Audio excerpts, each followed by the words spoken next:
So James Bond can be a bit of a dick towards women, we all know this, but the series has come leaps and bounds for his female counterparts, and there are several women who stood up to him, stood alongside him, you know, took him on, and also at times found the key to his heart.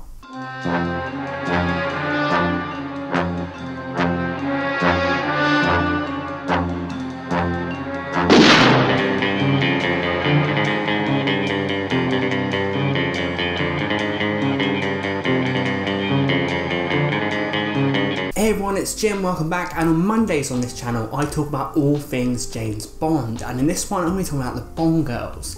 Just going to be a kind of a general discussion of my thoughts on the Bond girls. It's not going to be a ranking, it's not going to be a list, it's just going to be kind of just talking about a few of the Bond girls, you know, how different Bond girls shaped the way women are represented in the series, how different Bond girls achieved different things in the series, how they related to Bond in different ways. So yeah, let's give the Bond girls some love. So the first one I'm going to talk about is Tracy from On Her Majesty's Secret Service, played by Diana Rigg.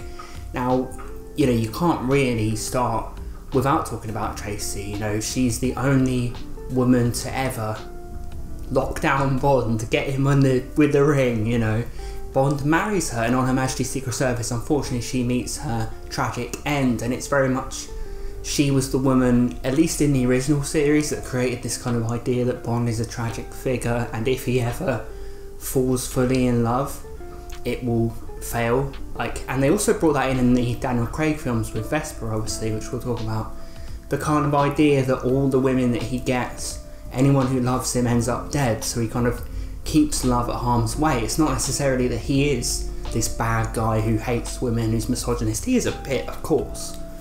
Dear God he is, but he keeps them at arm's length because he doesn't want everyone to die who's in his proximity. Tracy really did unlock a side of Bond we hadn't seen, and she was a unique female character for the time. She had mental health issues, which is a really weird thing to see in a 60s movie.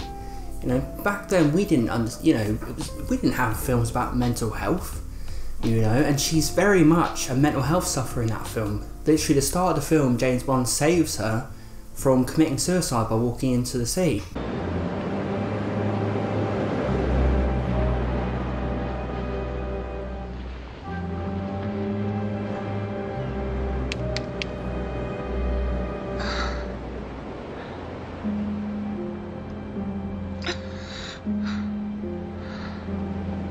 Good morning. My name's Bond. James Bond. In On Her Majesty's Secret Service, he's kind of challenged by Tracy's father to marry Tracy because he wants to marry her off. Bond's like, well, no, I don't do that, but eventually ends up falling in love with Tracy because he finds her fascinating. And I think that Diana Rigg and George Lazenby have a wonderful on-screen presence. It's the most time, I think, actually there's a few others, but it's the most time I think that you can see James Bond falling in love on screen. Next I'm going to talk about Pussy Galore. Now Pussy Galore, she's not the kind of layered James Bond girl that Diana Rigg was. She didn't marry Bond, obviously. She just seems like she was a bit of a conquest for Bond, she was. But I mentioned Pussy Galore because Honor Blackman was unbelievable, the way she carried herself on screen with Sean Connery and Gert Frobe as Goldfinger. She was a movie star. She just was. The presence on screen was phenomenal. The charisma on screen, I think Honor Blackman as Pussy Galore, she paved the way for so many women being memorable in film. You know, so many women going, we can be just as charismatic, we can be just as memorable, we can be just as effective. When she's on screen in this, with Sean Connery, Gert Frobe, and all the other males in this, she stands out. She just does. It's a staggering performance from Honor Blackman because there's not many scenes that Pussy Galore's in, but she just completely reels off this memorable dialogue, this memorable way of conducting herself. Obviously she's got the memorable name, which was, yeah. Who are you? My name is Pussy Galore. I must be dreaming.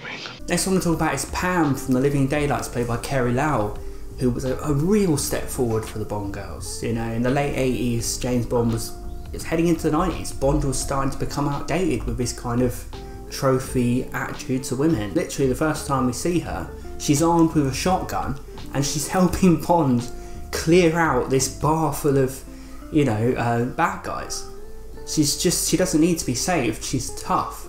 She's the closest thing we have got to, other than, I know it's Jinx was a female James Bond. She's the closest thing we got to a female James Bond, but Jinx was a female James Bond, but she was god-awful. Sorry, Halle Berry, you were god-awful. You were not on this list. I love you to death as a woman and as an actress, but dear God, you were the worst, one of the worst Bond girls. She was like a weird superhero comic character, but they were trying to do a female version of Bond, and, you know, I guess that she was. But Pam was actually a good female version of Bond.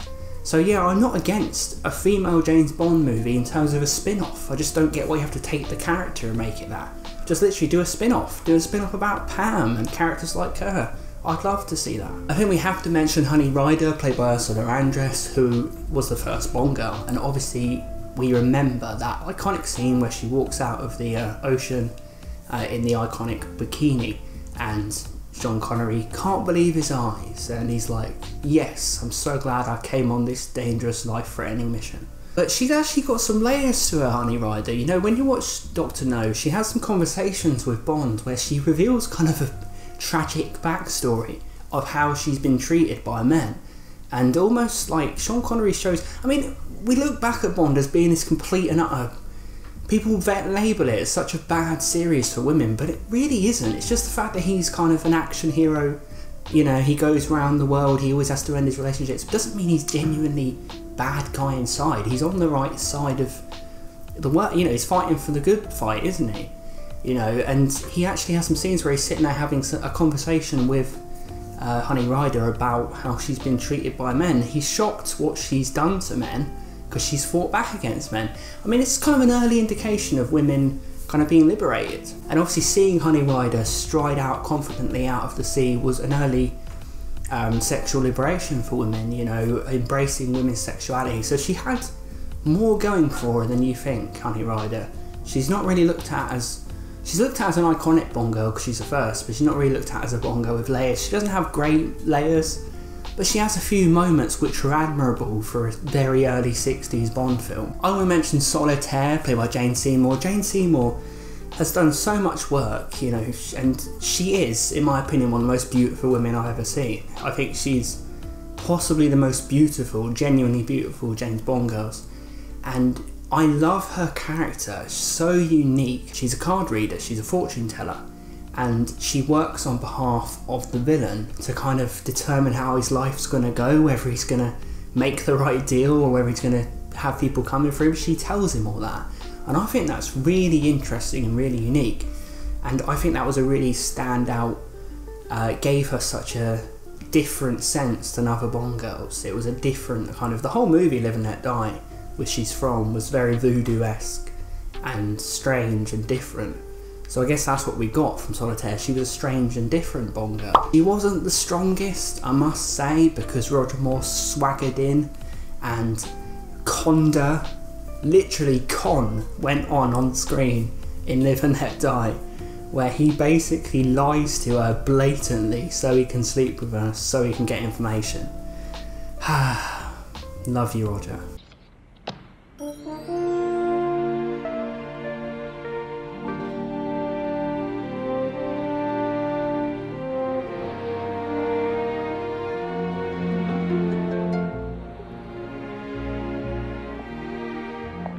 You knew the answer before it was given. Strangely enough, somehow, so did I.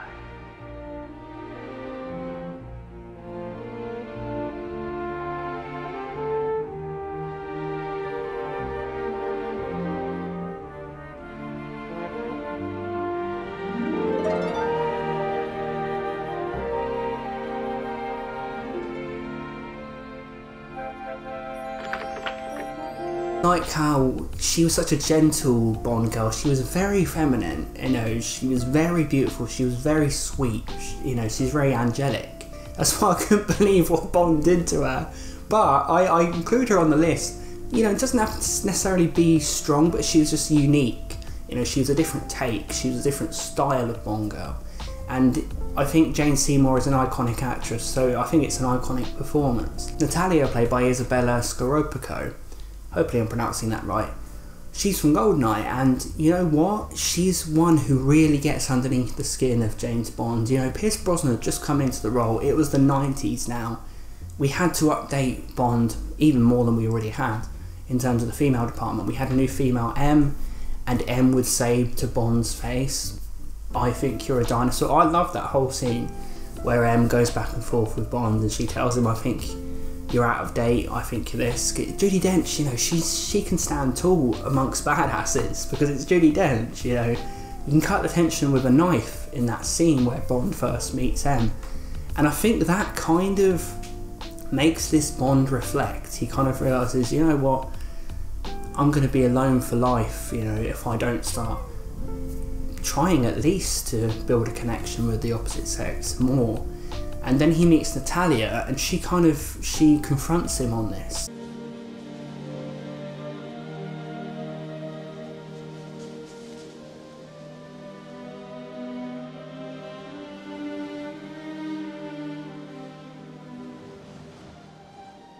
He was your friend, Trevelyan. And now he's your enemy and you will kill him. It is that simple. In a word, yes. Unless he kills you first. I tell you. You think I'm impressed? All of you with your guns, your killing, your death, for what? So you can be a hero? All the heroes I know are dead. Natalia, listen to me. How can you act like this? How can you be so cold? It's what keeps me alive. No. It's what keeps you, though. Pierce Brosnan encapsulated everything that was good from every Bond, so when you watch Goldeneye you've got everything. But there is some very human moments between him and Natalia, and you really like to believe that Bond was in love with Natalia, because it's very well written, the love story. The actors do really well. Natalia is just really, again, it's another example of the Bond girl being just as effective as James Bond, in my opinion, just as memorable. One of the funny stories about this is that my friend James, Jumping Galaxies on YouTube, he convinced himself when he saw Tomorrow Never Dies that Terry Hatcher's character was Natalia, even though Natalia was Russian, mate. And Terry Hatcher's clearly American, so I don't think so, unless she went to some Russian conversion therapy to become American. But he was so invested in that relationship, he really believed that James Bond was in love with her, and he really hoped that Bond would have stayed, you know, at least acknowledged his love for her. But the weird thing about the Bond films, you never know what's happened. You know, you never know if he stayed with him for a bit, you never know if he buggered off around the globe and just lied blatantly, maybe Roger Moore did, or if he just literally left all of them, or if they ended it on him. You never know what's going on, so I guess you can create in your head some of these Bond girls you wish that he would have stayed with, and Natalia is one of them. Carol Bouquet as Melina from For Your Eyes Only. This was a woman who had seen pain. This was a scarred woman. This was a woman who very much likened herself to the kind of 70s kind of revenge movies that came out. These women who targeted their male oppressors, you know, and went on kind of missions, hit woman missions against the males that held them down. She's very much that character in the James Bond series, and For Your Eyes Only, the whole movie was wanting to take Roger Moore's Bond into more down-to-earth territory. And it is, in general. It's my favourite Roger Moore Bond film. And Carol Bouquet plays the Bond girl in it, Melina, whose parents have been murdered. She goes around with a crossbow and she's trying to find the killer. She's all on her own, trying to find the killer, trying to hunt him down. She's got this kind of Greek heritage to her, where revenge is really important, family is really important, holding people to justice is really important. And she has some fascinating back and forth dialogues with Roger Moore's Bond, where we see the more human side of Roger Moore's Bond, where he tells her revenge isn't always the good option. And they kind of learn things from each other, like Bond learns the value of holding people to justice, you know, even if it's not personal to him. And Melina learns that sometimes violence isn't always the answer. You need to be a bit more measured with how you pursue revenge. You can get revenge, but you need to be a bit more, instead of just running in there and guns blazing, you know. Roger Moore's Bond teaches her the more reserved, the more calculated way of actually bringing someone to justice. It was such a daring move for a Roger Moore James Bond film, because she could probably defeat James Bond easily, this character. She was very cunning, she was very devious, you know, she knew what she was doing, and she was cold-blooded in moments. Great to see Roger Moore's Bond come up against a female actress who he can actually bounce off of. I mean, we had seen it, but he was genuinely here meeting a woman he had to respect. He had to respect how tough she was, what she'd been through. You can tell that James Bond in this film, he does care about Melina, and he does realise Melina's plight. He has empathy towards her. I think it would be important to mention Wei Lin from Tomorrow Never Dies, played by Michelle Yeoh. Michelle Yeoh, she's been in Jackie Chan's movies, so she's been in all these crazy action movies, done insane stunts, and then they got her for James Bond. And it was a really, really good team up, because she would basically do all the stuff, you know, all the crazy action scenes that James Bond did. She would be right there with him. You know, she's got a machine gun, she's swinging off at buildings, she's riding the motorcycle, she's doing all the flips and kicks, and she's saving herself. She was very much a forward, you know, move for the James Bond girls. She was so calm, you know, she really didn't panic. She knew what she was doing. She didn't need to run to James Bond to help her. Michelle Yeoh, she doesn't just collapse into his arms, she resists until the end. And those are, you know, they don't have to resist until the end, because obviously Natalia didn't and lots of Bond girls didn't, but sometimes it's good when that happens because it shows that they didn't need him for the whole film. Finally, I want to talk about Vesper, played by Eva Green, who's a fascinating character. She obviously dates back to the original Bond books, the original Casino Royale book. The thing about Vesper is there's so much going on with this character, you know. She is feminine, she is vulnerable, she is someone who is looking to fall into Bond's arms, but she's also emotionally strong, she's also intelligent, she's also calculated, you know, so it's a very much an equal relationship, because James Bond obviously immediately wants her, obviously, but she immediately wants him, but that's not necessarily a bad thing. It's not necessarily a bad thing for women to lust over men in films. It doesn't make them weaker, as long as the journey to get there makes sense, and as long as they're not just thrown together so he could get her. No, they both want each other just as much, so there's a real tension between them. There's a chemistry. There's kind of a sizzle between Daniel Craig and Eva Green, the way they build up, you know, the sexual tension, you know, and the emotional tension.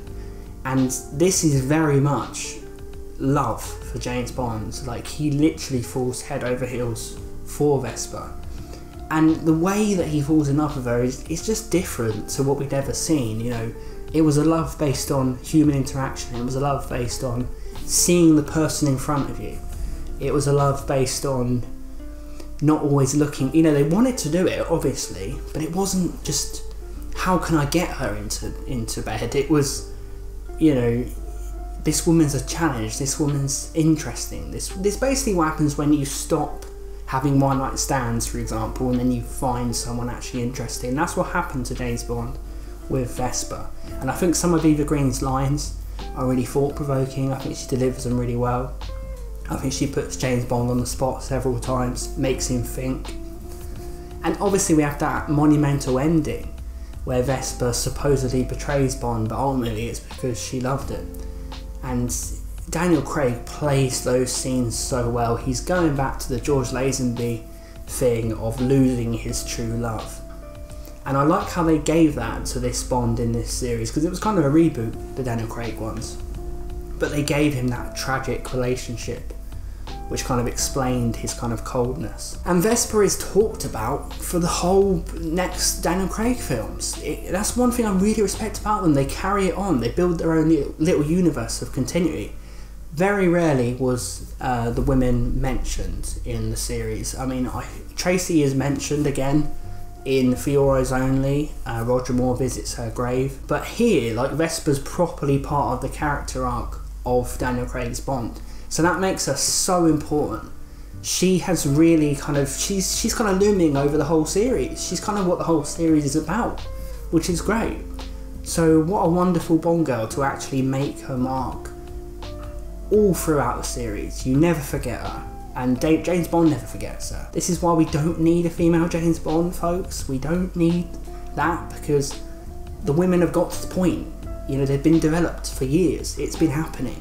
I've watched it with my own eyes. You obviously haven't. I'm joking. If anyone out there that does want a female James Bond, go back and watch the films. You can borrow my Blu-ray set and you can see the evolution of the Bond girls. We don't need a female James Bond. We just need believable female characters. That's all we need. Strong female characters. So that is my take on the Bond girls. Who are some of your favourite James Bond girls? Who do you think was the strongest? Who captivated Bond the most?